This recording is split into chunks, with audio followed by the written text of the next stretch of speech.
ছায়া।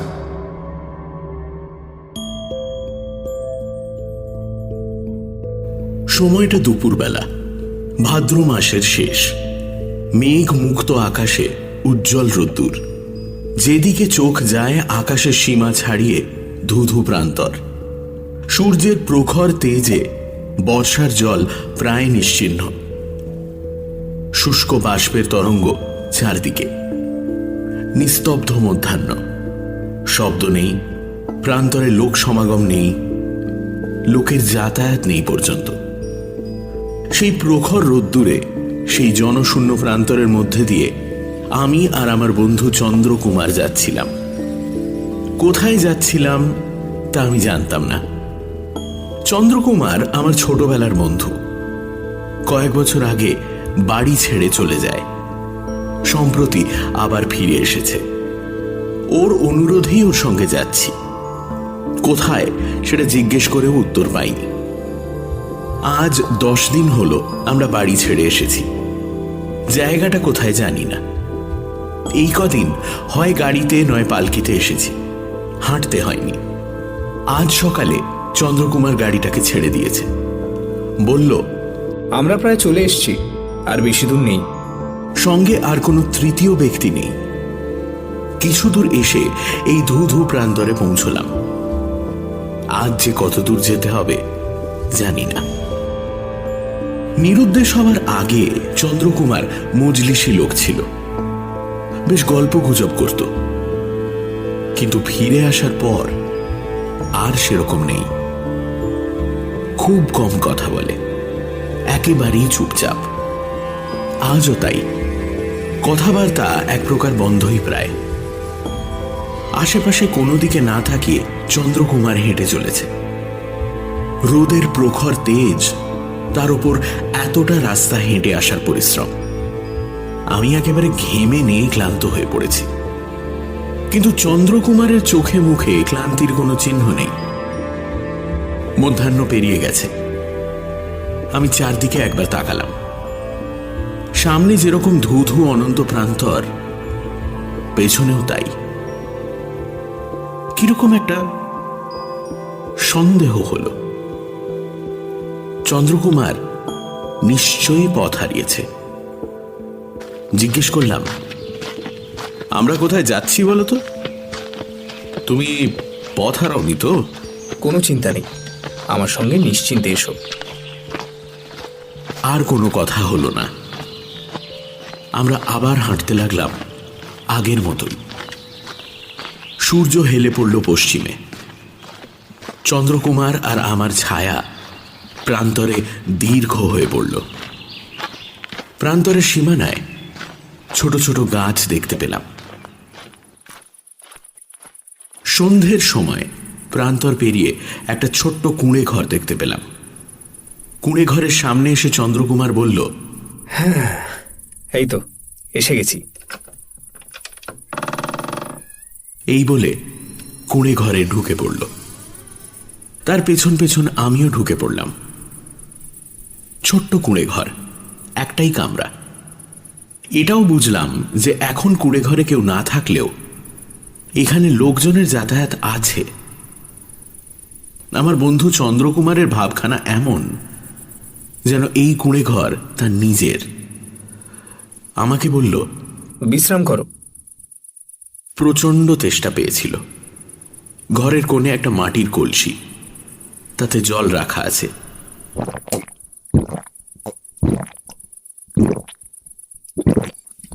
আঁজলা করে বেশ খানিক জল খেয়ে আমি জিজ্ঞেস করলাম, এখানে কদিন থাকতে হবে? চন্দ্রকুমার কুঁড়ে ঘরের দরজার সামনে এসে বাইরেটা দেখছিল। বলল, পরে বলবো। আমি আর কিছু বললাম না। কুঁড়ে ঘরের মেঝেতে শুয়ে পড়লাম। এতটা পথ হেঁটে আসার ক্লান্তিতে চোখ বুজে এলো। যখন ঘুম ভাঙল, দেখি চন্দ্রকুমার নেই। বাইরে চাঁদের আলো ফুটেছে। আমি কুঁড়ে ঘর থেকে বাইরে বেরোলাম। জ্যোৎস্নায় ধুধু প্রান্তর যেন সমুদ্রের মতো। চারদিকে কেমন একটা বিষাদের ছায়া। রাতের গভীর নিস্তব্ধতা ভেঙে শুধু প্যাঁচা ডাকছে কুঁড়ে ঘরের পাশে। মানুষের মধ্যে আমি একা। চন্দ্রকুমার কোথায়? রাত আরো বাড়তে লাগলো। আমি আবার ঘরে ঢুকে পড়লাম। এবার আর ঘুম আসছে না। রাত আরো গভীর হলো। হঠাৎ শুনতে পেলাম পায়ের শব্দ, মানুষের পায়ের শব্দ। কে যেন এই কুঁড়ে ঘরের দিকেই হেঁটে আসছে দ্রুত পায়ে। আমি উঠে বসলাম। চন্দ্রকুমার ঘরে ঢুকল। তার পেছন পেছন আর একজন ঢুকল, দ্রুত কিন্তু নিঃশব্দে। এই দ্বিতীয় ব্যক্তি একজন মহিলা, এই পর্যন্ত বুঝতে পারলাম, কিন্তু তার মুখ দেখতে পাচ্ছি না। চন্দ্রকুমার প্রচন্ড ভয় পেয়ে আমায় বলল, আর কেউ যেন এখানে ঢুকতে না পারে, তাহলে কিন্তু আমরা মারা পড়ব। তুমি তুমি তুমি এই দরজার দিকটা খেয়াল রাখো, কেমন? কেউ যদি এখানে ঢোকার চেষ্টা করে তাহলে তাকে তাকে একবারে কেটে রেখে দেবে। হ্যাঁ, একেবারে কেটে রেখে দেবে। এই নাও, এটা রাখো। এই বলে আমার হাতে একটা ধারালো তরোয়াল ধরিয়ে দিল। আমি কোনো কথা বলতে পারলাম না, কোনো প্রশ্ন করতে পারলাম না। আর চন্দ্রকুমারের মুখের ওপর কোনো কথা বলার অথবা কথার অন্যথা করার ক্ষমতা আমার নেই। আমি তরোয়ালটা নিয়ে কুঁড়ে ঘরের দরজায় এসে দাঁড়ালাম।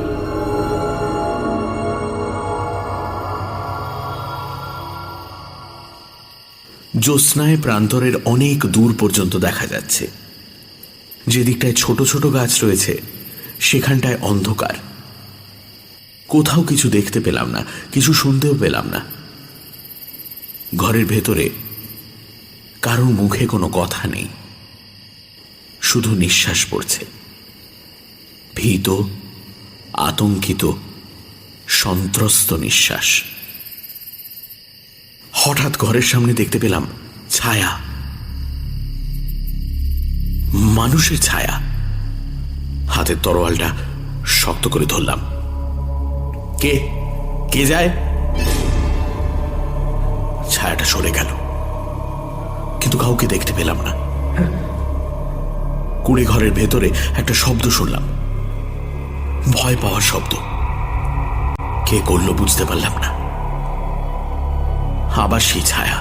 আমি আবার ডাকলাম, কে ওখানে? আমার গলা শুনে সেই ছায়া আবার অদৃশ্য হয়ে গেল। আমার মনে হলো কেউ একজন লুকিয়ে এই কুঁড়ে ঘরটার উপর নজর রাখছে, ঘরের চারপাশে ঘুরছে। জ্যোৎস্নায় মাঝে মাঝে এক একবার তার ছায়া পড়ছে, কিন্তু তাকে দেখা যাচ্ছে না। কে ওখানে?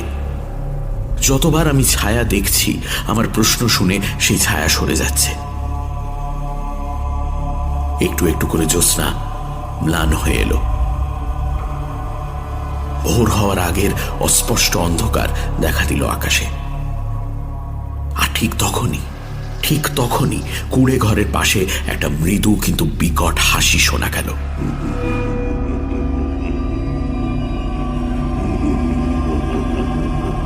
আমি শিউরে উঠলাম।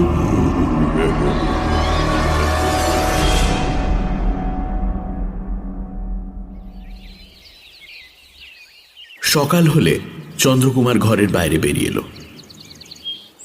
একটা রাতে কোনো মানুষের মুখে এতটা পরিবর্তন আমি কখনো দেখিনি। সে কথা অবশ্য আমি ওকে বললাম না, কিন্তু আমার কিছু প্রশ্ন, কিছু জিজ্ঞাসা ছিল। শোনো, দু একটা কথা আমার জানা প্রয়োজন। এখনো পর্যন্ত তুমি আমায় কিন্তু কিছুই বলনি, আমিও কিছু জানতে চাইনি, কিন্তু এখন ব্যাপারটা একটু অন্য। তোমাকে আমি সাহায্য করেছি, জানি না সেটা ভালো না খারাপ হচ্ছে।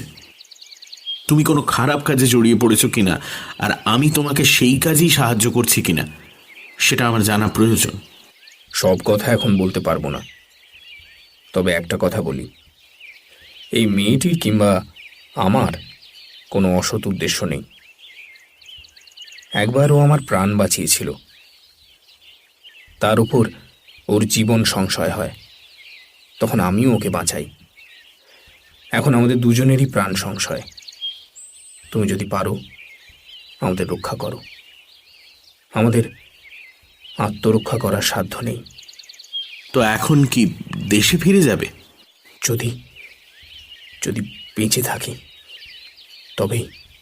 আমি অবাক হয়ে চন্দ্রকুমারের মুখের দিকে তাকালাম। বললাম, আচ্ছা, এই যে তুমি বলছো তোমাদের দুজনের প্রাণের ভয়, কিন্তু কেন?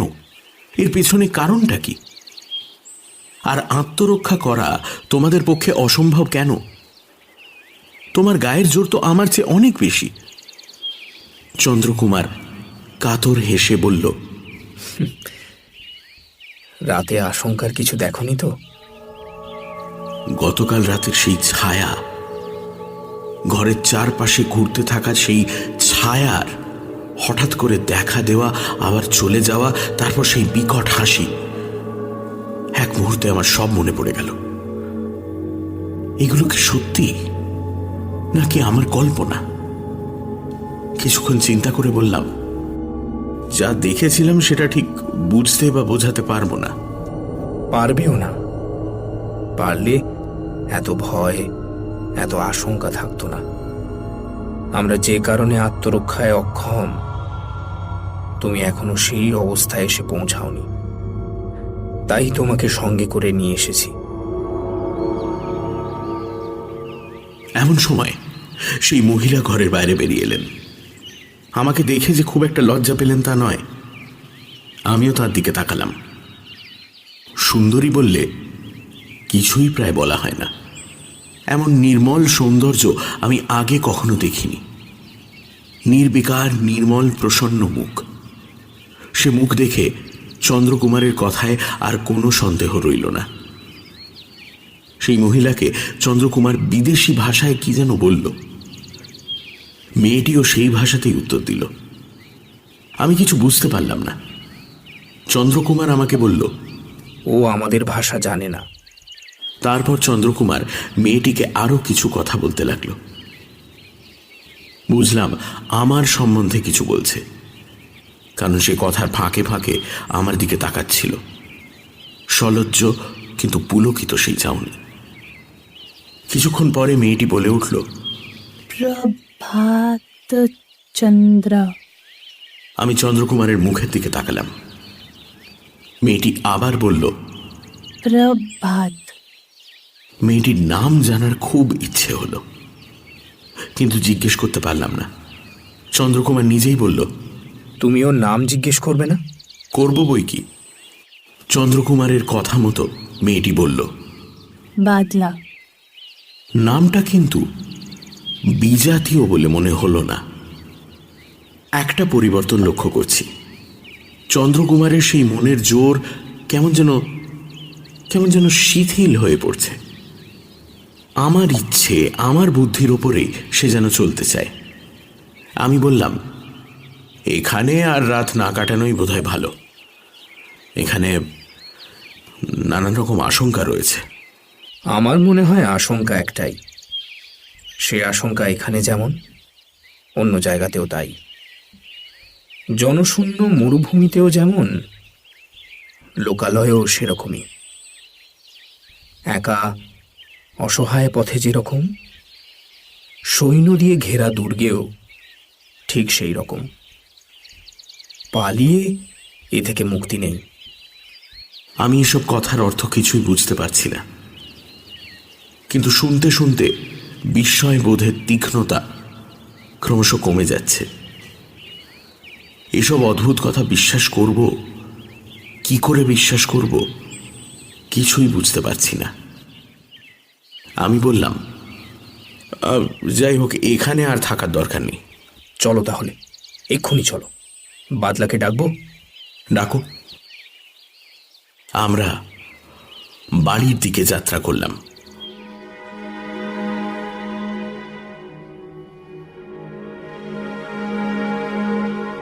ছায়া শূন্য প্রান্তরের মধ্যে দিয়ে যেতে যেতেই সারাদিন কেটে গেল। সন্ধ্যের পর লোকালয়ে এসে পৌঁছলাম। রাতটা কাটানোর জন্য একটা ছোট ঘর ভাড়া করলাম। বাদলা ঘরের ভেতরে রইল। আমি আর চন্দ্রকুমার দরজার কাছে শুলাম। রাতে আমার ভালো ঘুম হলো না। চন্দ্রকুমার আর মেয়েটা সম্পর্কে নানান রকম চিন্তা হতে লাগলো। কিভাবে এদের পরিচয় হলো? কিসের এত ভয়, এত আশঙ্কা এদের? এত অল্প সময়ের মধ্যেই এদের উপর কিরকম যেন একটা মায়া জন্মে গেছে। আমি যেন এদের সুখ দুঃখের ভাগীদার। এদের কোনো বিপদ হলে আমি যেন তার জন্য দায়ী থাকব। ঘুমের ঘোরেই চন্দ্রকুমার দু একবার অস্পষ্ট ভাষায় একটা কথা বলছিল। কি যে বলছিল ভালো করে বুঝতে পারছি না। শেষে ঘরের ভেতরেও শুনতে পেলাম। মেয়েটিও ঘুমের ঘোরে কি যেন বলছে। আমি মনোযোগ দিয়ে শোনার চেষ্টা করলাম। এবার বুঝতে পারলাম। চন্দ্রকুমারও পাশ ফিরে নিঃশ্বাস ছেড়ে বলল, মিরান।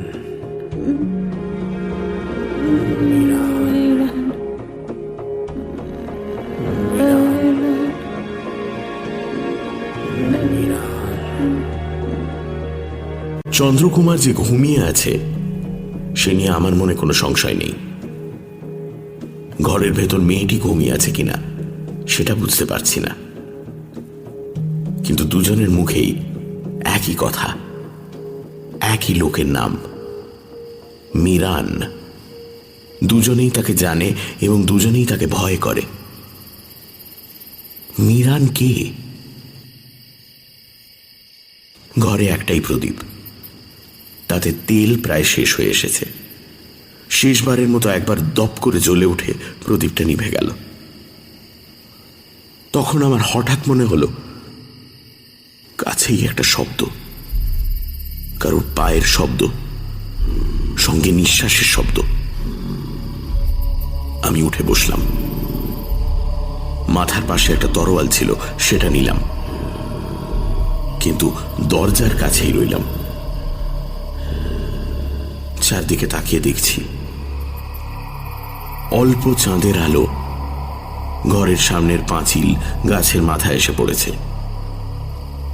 আস্তে আস্তে চাঁদের আলো কমে আসছে, কিন্তু মানুষের কোনো চিহ্ন নেই। অন্ধকার আরো গাঢ় হয়ে আসছে। মানুষের চিহ্ন নেই বটে, কিন্তু মানুষের গলা শুনতে পেলাম। কোথা থেকে সেই শব্দ আসছে বুঝতে পারছি না। শরীরে একটা শিহরণ চলছে, একটা অজানা ভয়, একটা অচেনা আশঙ্কা। শব্দটা ক্রমশ কাছে এগিয়ে আসছে, গম্ভীর, কিন্তু খুব জোর শোনা যাচ্ছে না। ভাষাটাও ঠিক বুঝতে পারছি না। কয়েকটা কথা বারবার মন্ত্রের মতো উচ্চারিত হচ্ছে। আমি জিজ্ঞেস করলাম, কে? কোনো উত্তর এলো না। শব্দটা ক্রমশ দূরে চলে যাচ্ছে। বেশ কয়েকবার এরকম হলো। শব্দটা কাছে আসে, আবার দূরে চলে যায়। একই কণ্ঠ, একই রকমের শব্দ। তারপর রাত যখন প্রায় শেষ, আর কিছু শুনতে পেলাম না। চন্দ্রকুমারের কাছে এসব ঘটনার কথা কিছুই বললাম না। ওর যা মানসিক অবস্থা, এসব শুনলে আরো ভয় পেয়ে যাবে। আর বললেও যে খুব একটা লাভ হবে তা নয়। সেই রাতে আবার একই ঘটনা, আশঙ্কাজনক কিন্তু অবিশ্বাস্য ঘটনা। আমি সব কথাই গোপন রাখতাম। চন্দ্রকুমার সেই ঘটনার কিছু টের পেয়েছিল কিনা বলতে পারবো না।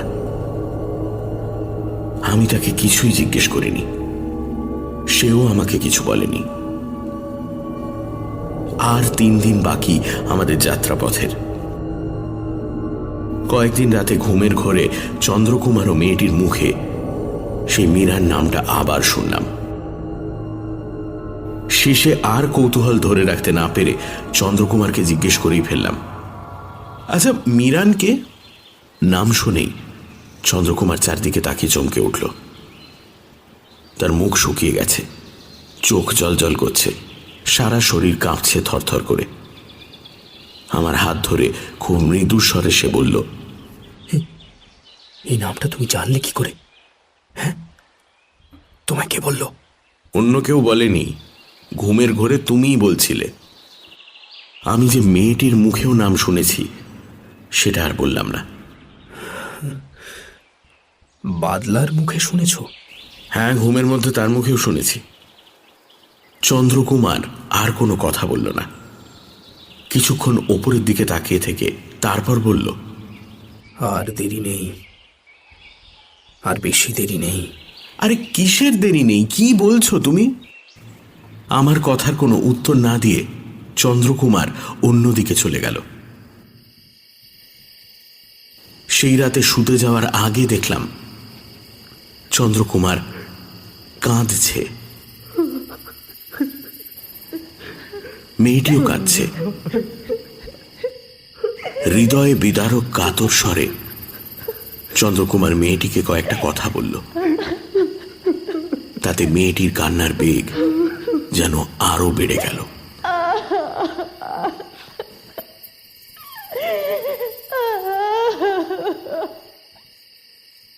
অনেক রাতে হঠাৎ আমার ঘুম ভেঙে গেল। দরজার দিকে তাকিয়ে দেখি ছায়া, মানুষের ছায়া। এবার আমি আর শয্যা ত্যাগ করলাম না, তাকিয়ে রইলাম সেই ছায়ার দিকে স্থির দৃষ্টিতে। সঙ্গে সঙ্গে ছায়া অদৃশ্য হলো। কিছুক্ষণ পরে আবার দেখা দিল। এবার দেখলাম সেই ছায়ার হাতটা কিরকম যেন নড়ছে। বেশ কয়েকবার এরকম হলো। শেষে সেই ছায়ার হাত আর একবার নড়ে উঠল বেশ জোরে। ঘরের ভেতরে তীব্র বিদ্যুৎ শিখার মতো আলোর রেখা প্রবেশ করল।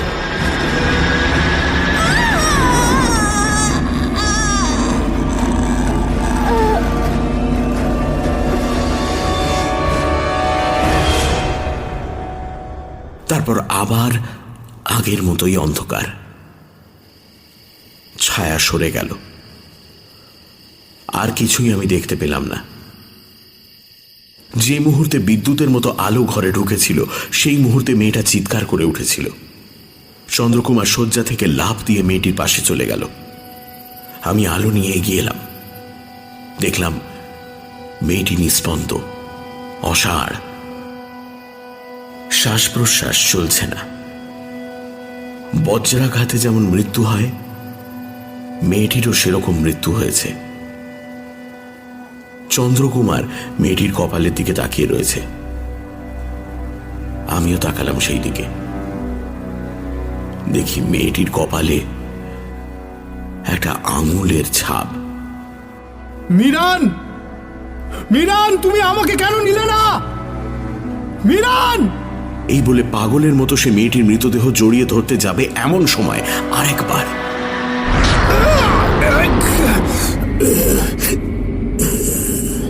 বিদ্যুৎ চমকালো আগের মতো। চন্দ্রকুমার চিৎকার করে পড়ে গেল। দেখলাম তার কপালেও সেই রকম একটা আঙুলের ছাপ স্পষ্ট হয়ে আছে।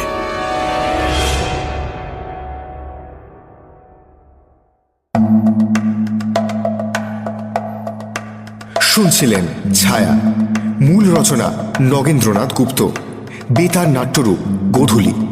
চন্দ্রকুমারের চরিত্রে সোমক, বাদলার চরিত্রে